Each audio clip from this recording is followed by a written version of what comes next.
around of the backyard in the house that I grew up in are hundreds of little animal corpses. In addition to a poodle and a handful of pets, there are hundreds of squirrels and raccoons and foxes and songbirds. You get the idea. From a very young age, I buried everything. If it died somewhere in my neighborhood, I had to bury it. And as a budding biologist and an animal lover, things were sometimes dissected in the name of science, but I felt very strongly that they had to be buried. And I think burying for me was a way to just take something that was ugly or unpleasant and make it okay.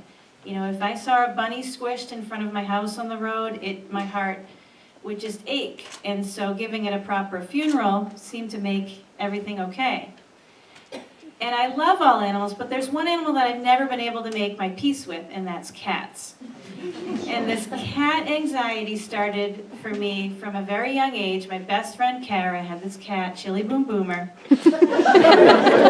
Everybody in the neighborhood loved Chili Boom Boomer. And when I was alone with this cat, I could just see the fire ignite in his eyes. And I would be hissed at and scratched and just terrified. And things really didn't change from there. Through grade school, through middle school, every cat experience would end the same.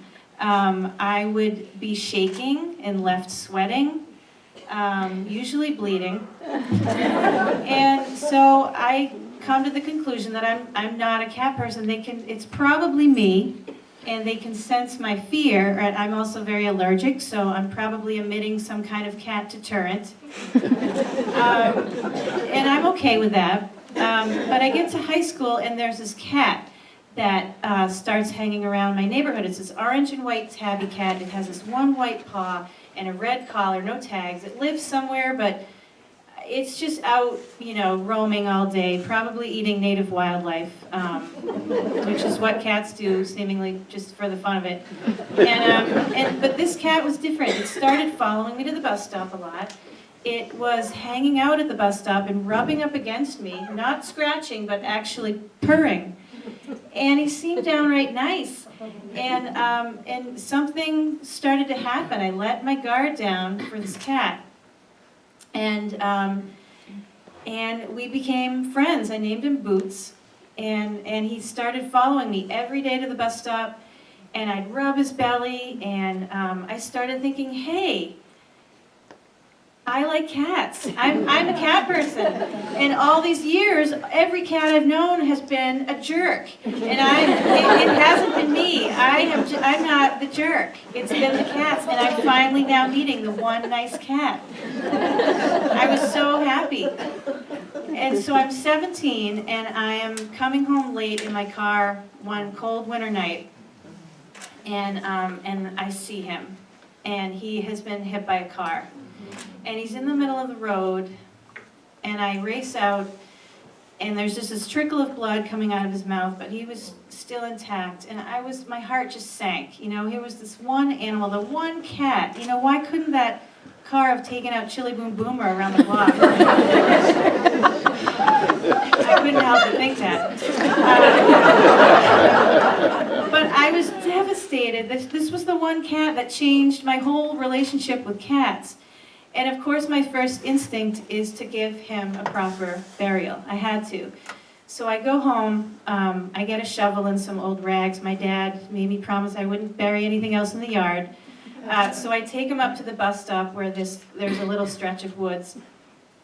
And I dig kind of a shallow grave because it's winter and I can't get down more than a few inches.